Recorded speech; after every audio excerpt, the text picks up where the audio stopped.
Right, so hello and welcome back to Books and Things and welcome to another video, and today I'm going to be talking about my thoughts on Charles Dickens' novel Barnaby Rudge.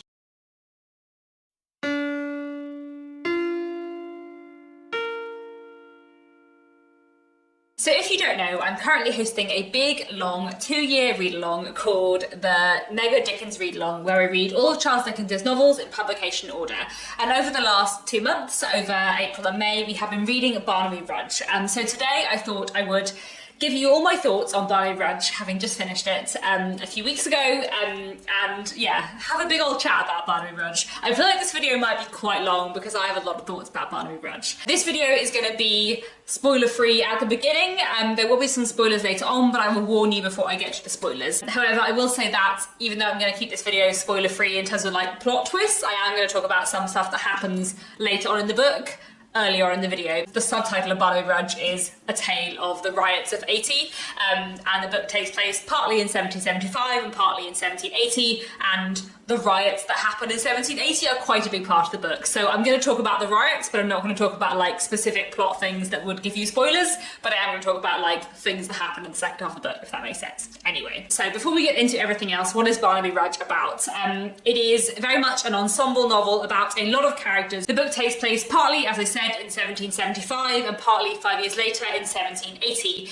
And the characters of the book are drawn together by two things. One thing that they are drawn together by is this public house called the Maypole, which is just a little bit outside of London in the area.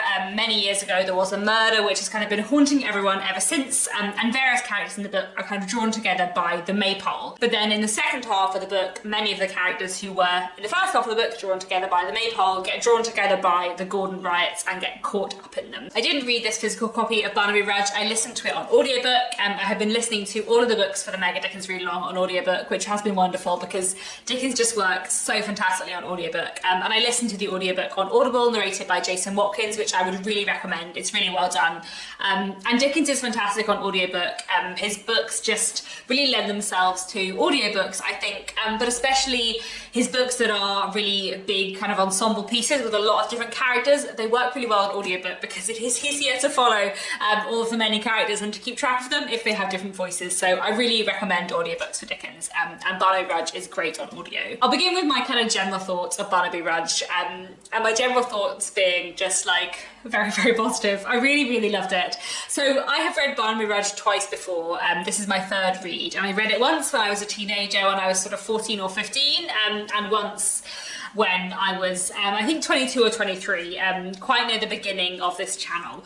And I haven't read it since then. So the last time I read it was, I guess, sort of 7 years ago. And I had forgotten everything. I remembered a few plot points and a few characters, and I remembered like 2 of the twists, but not some of the other twists.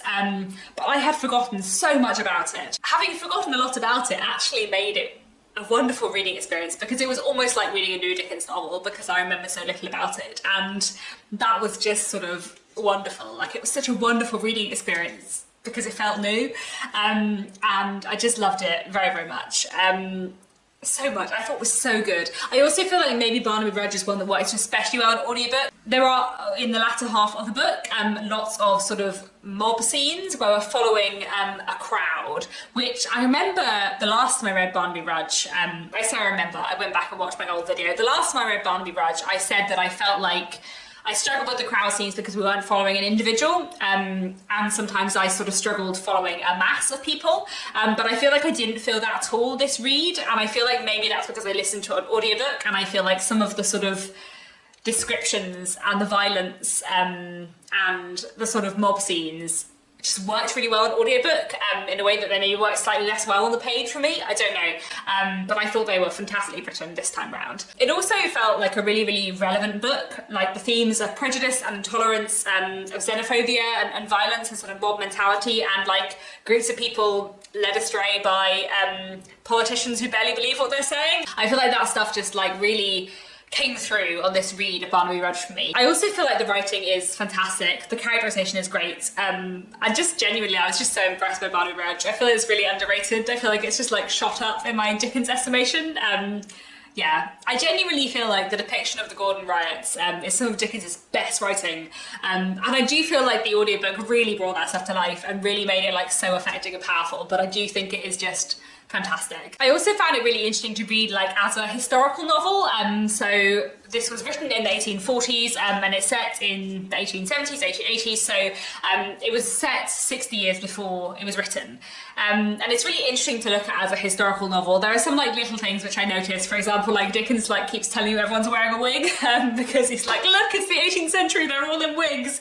Look, he's got a wig, he's got a wig. Like, I just found that really funny. I feel like just in the same way that like nowadays, if we write something set in the Victorian period, we're like, look at their crinolines, look at their corsets. Like, Dickens was like, no, look at their wigs. Really minor point, but I found that very entertaining.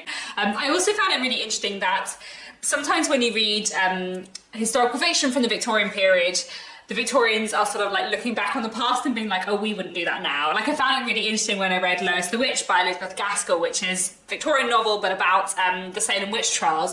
Elizabeth Gaskell is very much like, we are so much more enlightened now, this wouldn't happen today, but we should all, you know that this did happen in the past, not all that long ago. Whereas I feel like in Barnaby Rudge, I feel like Dickens very much feels that this could happen today. Like, I feel like Dickens very much feels like this is something that happened and it wasn't that long ago, and humans have the capacity to do really terrible things like this, and we should all know that. It was also interesting to read as a historical novel because the Gordon riots are not something that are really talked about very much now. I think I mostly know about them from Barnaby Rudge, although interestingly when I was reading a work of historical fiction, The Secret Diaries of Charles Ignatius Sancho by Patterson Joseph the other week, the characters in it mentioned the Gordon riots, which I found really interesting because that's the first time I've like come across them mentioned in fiction, or indeed in non-fiction, by anyone other than Dickens and Barnaby Rudge. They're not known about now, but I assume they were known about a lot more in 1841 when this book was published, because it wasn't all that long ago. And it's interesting to think about what this would have been like for a Victorian to read, knowing that this happened 60 years before. And there are other interesting things within it as well, where sort of Dickens is writing with historical context. So for example, there's a slightly odd bit in the book where Lord George Gordon, the leader of the Gordon riots, and Gashford, his secretary, are talking, and Lord Gordon says that he has had a dream that he's Jewish, which when you read the book is like, it just feels like a really random. But then I was reading up about Lord George Gordon on Wikipedia, and later on in his life he converted from Protestant Christianity to Judaism, which is kind of why Dickens has that bit in there, I guess. So there are a few things like that where it was kind of interesting to think about Dickens writing this as a historical novel, like having context from the future and like knowing what happened to George Gordon later on in life. So George Gordon is a real historical figure. I believe he is the only person in the book who is a real historical figure. I want to talk a little bit about like how Barnaby Rudge fits into the chronology of Dickens, because out of the 5 books we've reread so far for the Mega Dickens Readalong, Barnaby Rudge is definitely my favourite. And I feel like it definitely didn't used to be. Like, I'm now like, how did I ever think The Old Curiosity Shop was better than Barnaby Rudge? Barnaby Rudge is amazing. I feel like it really has shot up in my Dickens ranking so much. It's interesting, on the Mega Dickens Readalong Discord group, which I'll link down below if you want to join, someone started a little like ranking of the 5 books we've read so far, and quite a few of us joined in, which was quite fun. And I found it interesting doing mine that my ranking is basically reverse chronological. Like, my favourite's Barnaby Rudge, my second favourite's The Old Curiosity Shop. Admittedly, I like the Pickwick Papers more than Nicholas Nickleby and Oliver Twist, but like, leaving aside the Pickwick Papers being a bit higher up, like, my ranking is pretty chronological. And I feel like my favourite novel by Charles Dickens being Our Mutual Friend, his final finished novel, I feel like my love of Dickens is very chronological. So it is quite interesting just reading them in chronological order and being like, every book is better than the last. Yes, I love Dickens a lot. I really do feel though like Barnaby Rudge is a massive step up in terms of like plotting and drama from the previous 4. Like, I feel like the plot and the action is so much better. And the characterization too, like, is so complicated and interesting. And there's a lot of characters in it. I feel like the one thing some people will not like about Barnaby Rudge so much is that there isn't like a focal character, which I think is especially difficult when it's called Barnaby Rudge, because every time Barnaby Rudge appears, you're like, oh, the main character. But Barnaby Rudge is not the main character. There are a lot of people in Barnaby Rudge, and it's very hard to say who is the central character. There isn't really one, which I think some people struggle with. I feel like that's something I struggled with the last time I read Barnaby Rudge, but this time it didn't bother me because I feel like all the characters are so complex and rich in their own rights. It's also a really interesting one, I think, to compare to A Tale of Two Cities, which we'll get to several books down the line, because A Tale of Two Cities is Charles Dickens' other very historical novel, which is set again in the late 18th century, but looks at the French Revolution, and it is set both in London and Paris. And A Tale of Two Cities, like Barnaby Rudge, looks a lot at crowds and violence, and has a lot of like crowd scenes. Like, I feel like there are quite a lot of similarities between the two books. So I feel like it'll be interesting when we get to A Tale of Two Cities further down the line to compare the two, especially because right now I feel like I like Barnaby Rudge more than A Tale of Two Cities. It has been a long time since I read A Tale of Two Cities, but I think Barnaby Rudge might be better.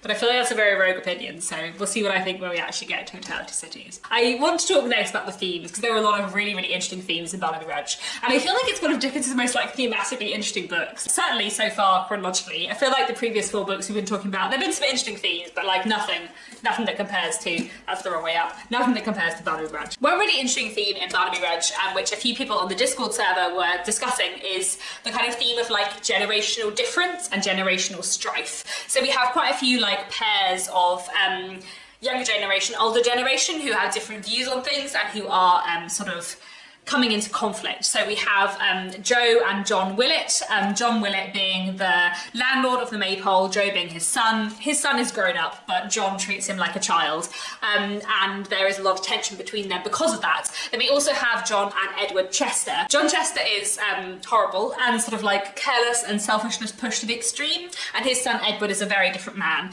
and their relationship and the tension between them is really interesting. And I feel like it's very interesting because in those two dynamics, we have John and Joe Willett, and we have Edward and John Chester, and Joe and Edward, the two men of the younger generation, are definitely the ones in the right. Like, I feel like it's very clear that they are the ones in the right. But then we also have Sim Tapatet and Gabriel Varden. Gabriel Varden is a locksmith, an older man, and Sim is his apprentice. And Sim and Gabriel have a lot of strife between them because Sim feels like he doesn't have enough power. He feels like apprentices are oppressed. And it's interesting because the strife between them is sort of both generational, but it is sort of to do with class. They are kind of the same class in that, like, Sim is an apprentice locksmith, and one day he will be a locksmith himself, but currently Gabriel has a lot more money and power than Sim has. And I find the dynamic between Sim and Gabriel really interesting because Sim is not in the right, Gabriel is in the right, which is different to the other two parents we've seen so far. So I find that kind of interesting to think about as well.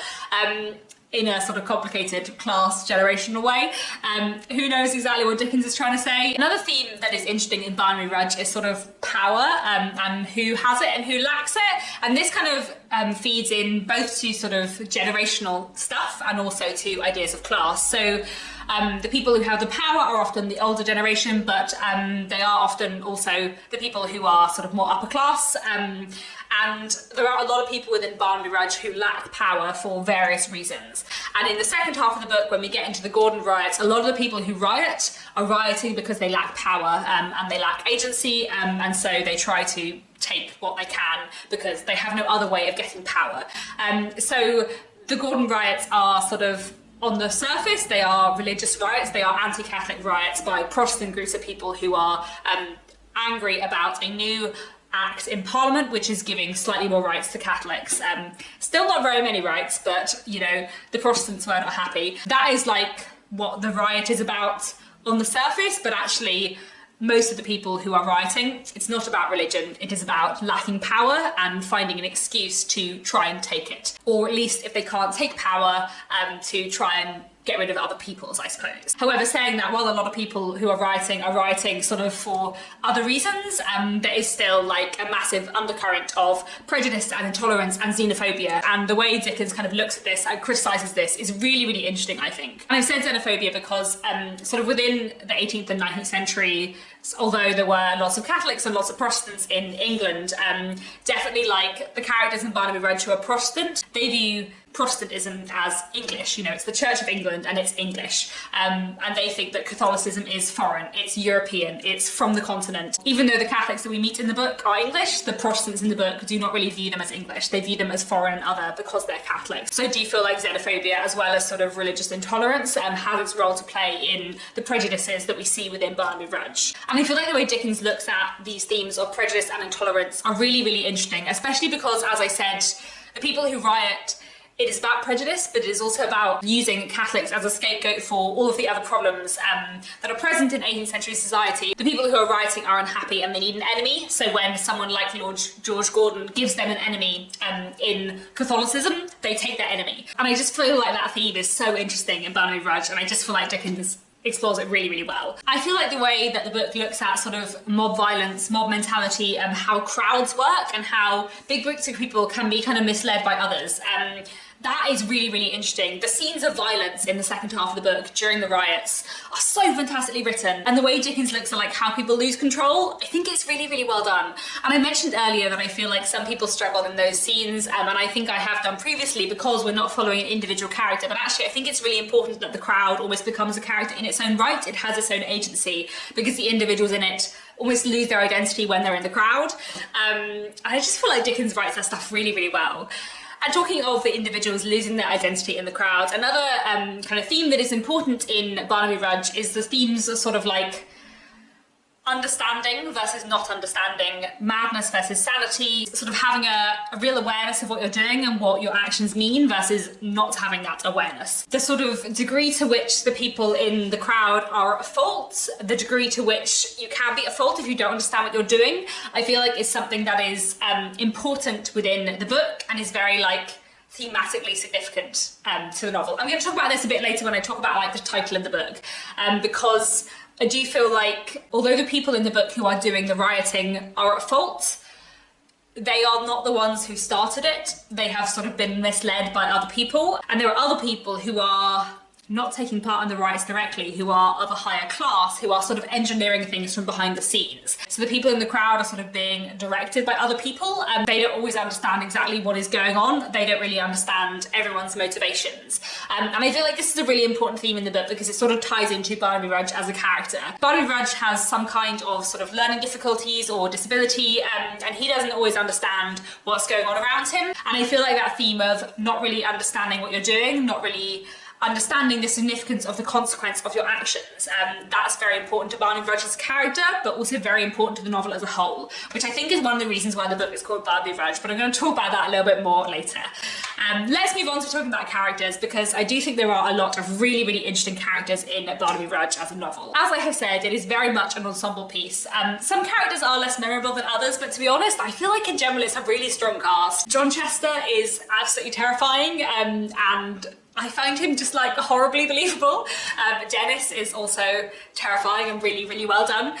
Joe Willett is lovely. John Willett is so interesting, and then I feel like his kind of progression over the book and his arc is really well done as well. I love Gabriel Varden. For me, Gabriel Varden is probably like the hero of the book. Interestingly, when Dickens first conceived of Barnaby Rudge as a novel, he was going to call it Gabriel Varden, the Locksmith of London. So Gabriel Varden was going to be the title character, which I feel is interesting because I feel like Gabriel Varden is probably the closest the book has to a hero.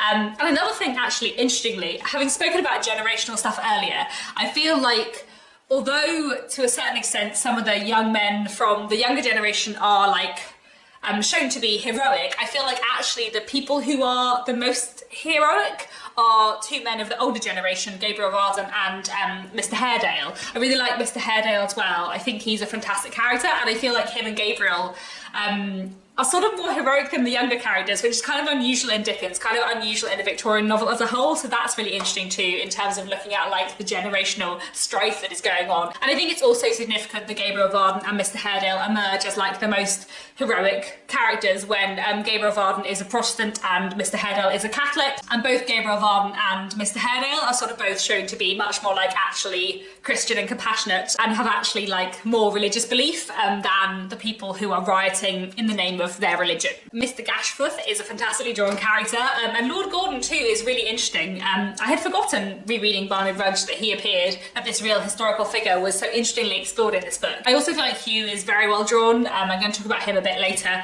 on in the video, and Sim Tapper is really interesting too. I'm going to skip over Dolly Varden and Emma Haredale because Emma Haredale isn't very well developed as a character for me, and Dolly Varden is Yeah, I don't know. Sometimes I like Dolly Varden, and sometimes I'm like, Dickens, please, we all get that you fancy Dolly Varden, but can you please stop? I feel like the whole depiction of Dolly Varden is kind of unsettling.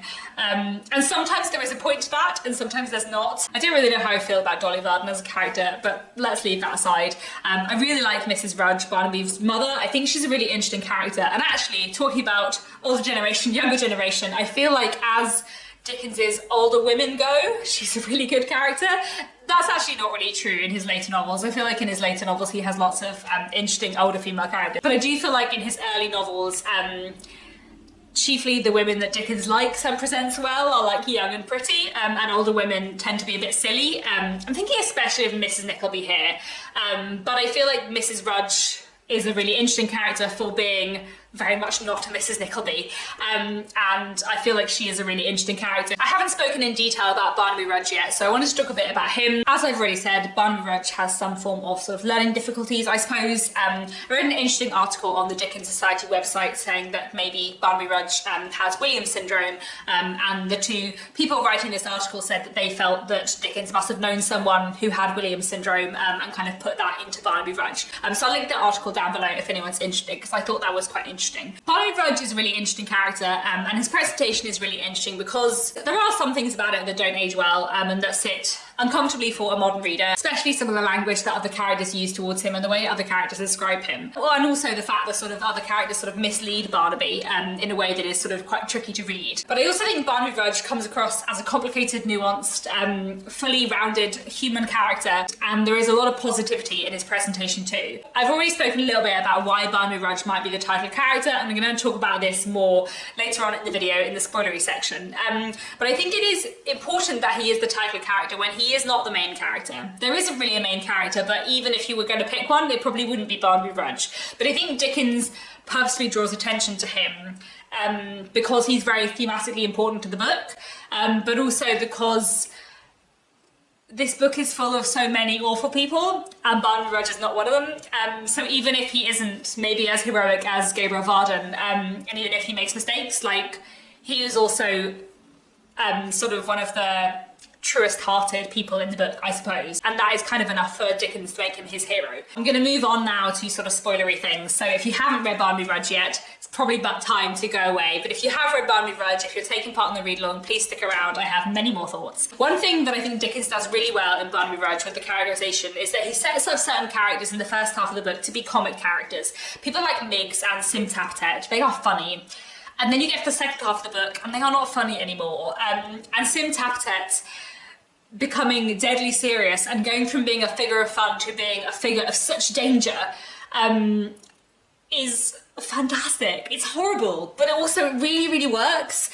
And Miggs as well, I think, because in the first half of the book she's so silly, and then in the second half of the book she becomes like a danger. You know, she would willingly like work against Dolly and Emma Haredale, and she is so cruel to Dolly, and her behaviour towards them when they all get sort of captured in the riots is awful. And I hate her so much, and I hate Miggs, and I hate Sim Taptet. And I probably hate Sim Taptet more than someone like Hugh, because Sim knows what he is doing, and I'm not sure Hugh always does. Dickens sets those two up really, really well to be comic characters, and then in the second half of the book they become deadly serious and terrifying. I think that works really well. In fact, the shift in tone of Barnaby Rudge from sort of comic to serious, I think works really, really well. And there is a lot of seriousness in the first half of the book too, and we have this sort of tale of the murder which hangs over everyone, but I do think that the way the tone shifts from one half of the book to the next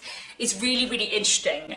I always think like the moment when they teach Grip the Raven to shout "no popery" is like one of the most awful in the book. In the first half of the book you're like, oh, it's Grip, Barnaby's charming raven who can talk, isn't this fun and delightful? And then they teach him to shout prejudice, and it's so horrible, but it's so effective because Dickens has just changed the tone so quickly, but also because Grip is a metaphor for the whole crowd. Like, he is a raven who is just saying what he's been taught to say. He's parroting things back. He is a raven, he's a bird. Obviously he doesn't understand what he's saying, and actually that is a metaphor for the whole crowd who have been taught to say things that they don't really understand, they don't really mean. They've been, you know, misled by George Gordon and Gashford and others, and like Grip, they have been taught things without sort of having agency. That is what I think Dickens is saying, which I feel is kind of complicated. Like, I do feel like the idea that no one in the crowd has agency is sort of like bound up with Victorian ideas of paternalism, but I'm not really going to get into that. I wanted to talk about Hugh because I feel like I couldn't talk about him without spoilers, but I have a lot to say about Hugh. Hugh is a really interesting character in Barnaby Rudge, I think, because I feel like you feel sorry for him at first, and then he becomes more and more sinister over the course of the book. But again, whose fault is it that Hugh is a villain? Whose fault is it that Hugh is horrible? Whose fault is it that he behaves as he does? This is what John Willett says about Hugh earlier on in the book. He's more at ease among horses than men. I look upon him as an animal himself. That chap, though he has all his faculties about him, somewheres or other, bottled up and corked down, has no more imagination than Barnaby has. That chap that can't read nor write and has never had much to do with anything but animals and has never lived in any way but like the animals he has lived among is an animal. What we learn later about Hugh is that his mother was hanged for a crime and that his father, John Chester, whose illegitimate son he is, abandoned him and had nothing to do with him. Hugh has nothing. He's right at the bottom of the social scale. Even though he has the sort of mental advantages that Barnaby Rudge doesn't have, he has no advantages at all other than that. And because of his class and his background and his lack of connection, he has been treated like an animal by everyone around him. And so he acts like an animal. Of course he does. What else is he supposed to do? He doesn't have any other option. And Hugh's a really interesting character because he is very unsettling and he is very terrifying. And his pursuit of Dolly and his hatred of Mr. Haredale and the way he deceives Barnaby, those things make me hate him. But I also think Dickens is trying to use Hugh to make a lot of points about the lack of options for people in his position. And I think Dickens is very much making the point that if you treat someone like an animal, that is how they will behave. And actually riots and crime and violence will happen if people continue to be oppressed by society. Like, that is Dickens's point in Barnaby Rudge, I think. And it's a book that is full of social criticism, and Hugh is very much a vehicle for that. Finally, I want to talk a bit more about why the book might be called Barnaby Rudge, which I have mentioned a few times already, but I have like several pages of notes on, so I'm sorry, I feel like I've been filming this video for a very long time. Anyway, it's really interesting to think about the fact that Barnaby Rudge is called Barnaby Rudge because, as I've already mentioned, Barnaby Rudge is not really a major character.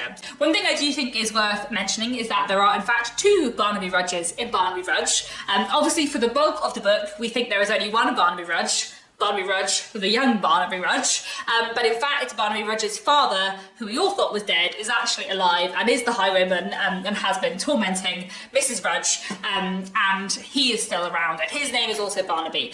So we actually have two Barnaby Rudges. We have Barnaby Rudge the son and Barnaby Rudge the father, who is a criminal. And so I feel like it's quite interesting that the book is called Barnaby Rudge because it is, as I've already mentioned, a book which does look at sort of generational divides, and we have lots of father and son pairs. We obviously have Joe and John Willett and Edwin and John Chester, as I've already mentioned, but we also have John Chester and Hugh. And I feel like it's really interesting actually that Hugh turns out to be John Chester's son, because I feel like John Chester and Hugh are like two sides of evil. Like Hugh is the sort of like raw, animalistic urge for violence, and John Chester is a sort of like polite, polished, but also absolutely no compassion for anybody, hates everyone around him. So I find it really interesting that they're related. Anyway, I feel like it's really interesting that the book is called Barnaby Rudge when there are two Barnaby Rudges, a father and son, because it is a book which is in part about fathers and sons and generational divide and clashes, I suppose. As I've already mentioned, the theme of sort of understanding versus not understanding, and themes about how much people understand the consequences of their actions. That all ties into Barnaby Rudge, who doesn't always understand the consequences of his actions and doesn't always understand the context, I suppose, of his actions. Within the novel of Barnaby Rudge, we see that the Gordon riots are engineered from behind the scenes by intelligent upper-class men like Gashford and John Chester, who manipulate those who are less powerful, less wealthy, and less educated than themselves to create chaos. John Chester and Gashford do not get involved in the riots themselves, but they are engineering them from behind the scenes. And they are manipulating those who don't understand what's going on. So Lord George Gordon is a wealthy upper class man, but he is also being manipulated by Gashford, because Lord George Gordon doesn't really always understand what is going on, and doesn't really always understand what he is doing.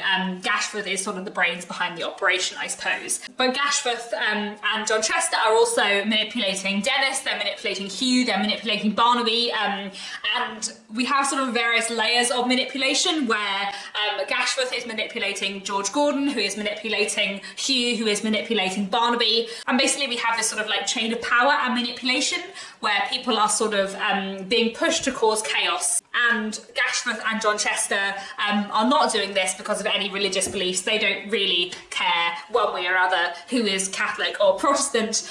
What they actually care about is causing chaos and destruction because they want to. And I think the book is partly called Barnaby Rudge because Barnaby Rudge is one of the most honest people in the book. And he is one of the few honest people who is taking part in the rioting. Everyone else we see who takes part in the Gordon riots has some ulterior motive.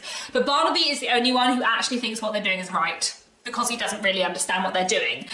He thinks they are fighting for a just cause. He is viewing himself as a soldier and as someone who is working for a great cause in support of Lord George Gordon. He thinks that he is doing right because he doesn't really know. But actually he is one of the very few people in the crowd that we see who genuinely thinks they're doing right, and who genuinely thinks they are fighting for a good cause. And that, I think, is one of the reasons why Dickens really wants to draw your attention to Barnaby Rudge as a character. You know, Hugh wants chaos and revenge, and Dennis mostly just wants to kill people. Sim Tappet wants power and attention. He riots basically for reasons of class, not for reasons of religion. And also that both Hugh and Sim kind of use the riots and the chaos in order to pursue Dolly, because they think they can take advantage of the chaos to claim her effectively. Gashford wants power, Lord George Gordon wants to feel important, and John Chester wants destruction.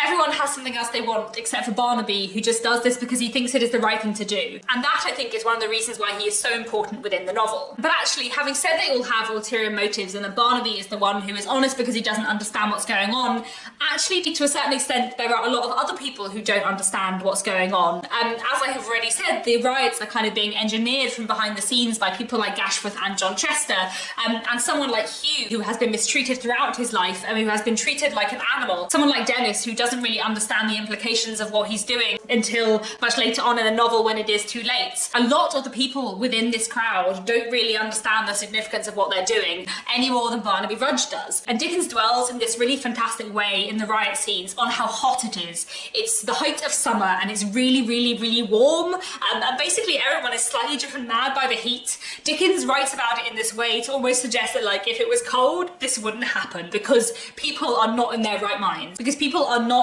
thinking in the way that they would usually think. And this is another way, I think, in which Dickens kind of uses Barnaby Rudge as a character metaphorically, because many people in the crowd don't actually have any clearer understanding of the situation than Barnaby Rudge does. They don't really have any clearer idea of the consequences of their actions than Barnaby Rudge does. There is talk of madness and sort of not having your senses throughout the book, and Dickens draws very contrast parallels between Barnaby Rudge and Lord Gordon, and basically saying that Barnaby Rudge has more sense about him than Lord Gordon does, but Lord Gordon, basically because he's upper class, gets taken seriously, whereas Barnaby is dismissed as being not in his right mind. So there's a really interesting scene where Lord Gordon is having a conversation with his servant about Barnaby Rudge. "Have you seen this young man before?" his master asked in a low voice. "Twice, my lord," said John. "I saw him in the crowd last night and Saturday." Did it seem to you that his manner was at all wild or strange?" Lord Gordon demanded, faltering. "Mad," said John with emphatic brevity. "And why do you think him mad, sir?" said his master, speaking in a peevish tone. "Don't use that word too freely. Why do you think him mad?"